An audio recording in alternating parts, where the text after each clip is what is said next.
ধরুন Facebook scroll করছেন, হঠাৎ চোখে পড়ল দারুণ লোভনীয় একটা বিজ্ঞাপন। কিন্তু জানেন কি, ওই একটা ক্লিকই হয়তো আপনার ব্যাংক অ্যাকাউন্ট খালি করে দেওয়ার জন্য যথেষ্ট। হ্যাঁ, অনলাইন আর্থিক প্রতারণার ফাঁদ আজকাল এতটাই সাধারণ আর ভয়ঙ্কর হয়ে উঠেছে। আজকের এই বিশ্লেষণে আমরা দেখব এই ফাঁদগুলো ঠিক কিভাবে কাজ করে। শুধু এই একটা লাইনে কিন্তু বলে দেয় যে এই প্রতারণার জালটা কতটা বিধ্বংসী হতে পারে। একবার ভাবুন, চোখের পলকে জীবনের সব সঞ্চয় হাওয়া।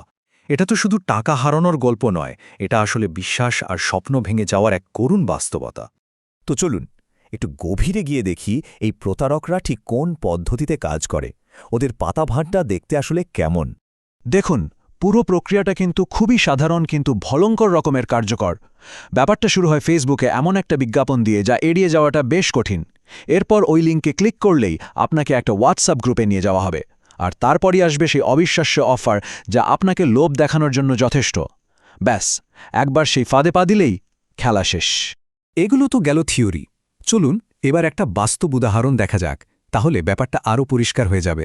এমন একজনের গল্প শোনা যাক যিনি নিজেই এই প্রতারক চক্রের শিকার হয়েছিলেন। এই বিশেষ কেসটাতে টোপ হিসাবে ব্যবহার করা হয়েছিল শেয়ার বাজারকে। ফেসবুকে এমন একটা বিজ্ঞাপন দেওয়া হলো যে বাজার দরের চেয়ে অনেক অনেক কম দামে নাকি আইটেম শেয়ার কেনা যাবে, আর তাতে লাভ হবে বিশাল। এখন যারা শেয়ার বাজার নিয়ে টুকটাক খোঁজখবর রাখেন, তাদের কাছে এটা তো একটা দারুণ আকর্ষণীয় প্রস্তাব, তাই না? আর এখানেই কিন্তু লুকিয়ে আছে প্রতারণার সবচেয়ে ধূর্ত অংশটা। ওরা না একেবারে বাস্তবতার অনুকরণ করে। যেমনটা ভুক্তভোগী বলছিলেন, তিনি কিন্তু অনলাইনে যাচাই করে দেখেছিলেন যে ডিসকাউন্ট রেটের শেয়ার কেনাবেচা আসলেই হয়। এটাকে ব্লক মার্কেট বলা হয়।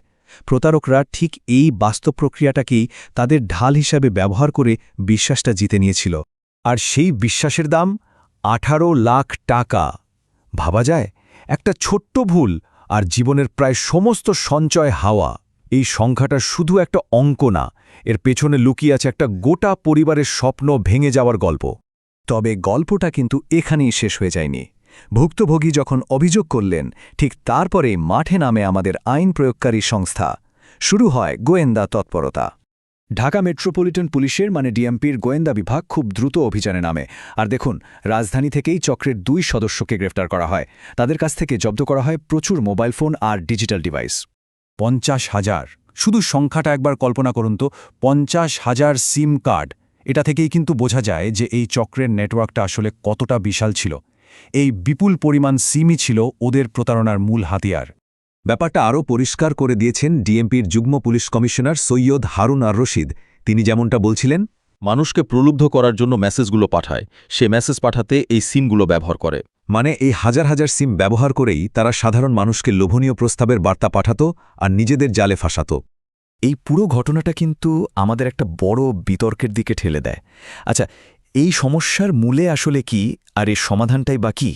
এখানে মূলত দুটো ভিন্ন মত সামনে আসে। একদল বলছেন আসল সমস্যা হল সিম রেজিস্ট্রেশনের দুর্বল নিয়মকানুন, এই সুযোগটাই প্রতারকরা কাজে লাগায়। আর আরেক দলের মতে মূল কারণটা হল মানুষের মধ্যে সচেতনতার অভাব। যেমন ধরুন, সাইবার নিরাপত্তা বিশেষজ্ঞ তানভীর হাসান জোহা, তিনি জোর দিচ্ছেন কঠোর আইনের ওপর। তার মতে একটা সিমের ভুয়া রেজিস্ট্রেশন থাকলে যেন অনেক বড় আর্থিক এবং জেল জরিমানা থাকে, তাহলে এ জাতীয় অপরাধের সমস্যা সমাধান হয়ে যাবে। সোজা কথায়, শাস্তি যদি কঠিন হয় তাহলেই এ ধরনের অপরাধ নিয়ন্ত্রণ করা যাবে। আবার অন্যদিকে টেলিকম অপারেটরদের সংগঠন অর্থাৎ এমটবের মহাসচিব মোহাম্মদ জুলফিকারের মতটা একটু ভিন্ন। তিনি বলছেন, কোনো পক্ষই এককভাবে যে কোনো ধরনের অপরাধ থেকে আসলে এ সমাজকে মুক্ত করতে পারব না। প্রয়োজন জনসচেতনতা। তার মানে শুধু আইন দিয়ে হবে না, সবার সম্মিলিত প্রচেষ্টা আর জনসচেতনতাই পারে এই সমাজকে সুরক্ষিত রাখতে। তবে ভাববেন না যে এটা শুধু আমাদের দেশের সমস্যা। একদমই না। চলুন এবার বিশ্বজুড়ে এই অনলাইন অপরাধের চিত্রটা একবার দেখি, যা সত্যি বলতে রীতিমতো ভয়াবহ। সাইবার সিকিউরিটি ভেঞ্চার নামে একটা গবেষণা সংস্থা আছে, যারা বিশ্বজুড়ে সাইবার অপরাধের ক্ষতিগ্রস্তি নিয়ে কাজ করে। আর তাদের দেয়া পরিসংখ্যানটা কিন্তু রীতিমতো চোখ কপালে তোলার মতো। এই যে চার্টটা দেখছেন, এটাতেই বিষয়টা একদম পরিষ্কার হয়ে যাবে। ভাবুন, মাত্র 10 বছর আগে বিশ্বজুড়ে সাইবার অপরাধের কারণে ক্ষতির পরিমাণ ছিল $3 ট্রিলিয়ন। আর আজ সেটা বেড়ে দাঁড়িয়েছে $10.5 ট্রিলিয়ন। এই যে একটা বিস্ফোরক বৃদ্ধি, এটাই প্রমাণ করে যে ঝুঁকিটা কত দ্রুত বাড়ছে। আর বাংলাদেশও কিন্তু এই বৈশ্বিক ট্রেন্ডের বাইরে নয়। দেখুন, প্রযুক্তি একদিকে যেমন আমাদের জীবনটাকে অনেক সহজ করে দিচ্ছে, ঠিক তেমনি কিন্তু প্রতারণার নতুন নতুন দরজাও খুলে দিচ্ছে। তাই আজকের এই আলোচনা শেষে প্রশ্নটা কিন্তু থেকেই যায়, প্রযুক্তির এই অগ্রগতির সাথে পাল্লা দিয়ে যে ঝুঁকিগুলো বাড়ছে সেগুলো মোকাবেলার জন্য আমরা আসলে কতটা প্রস্তুত।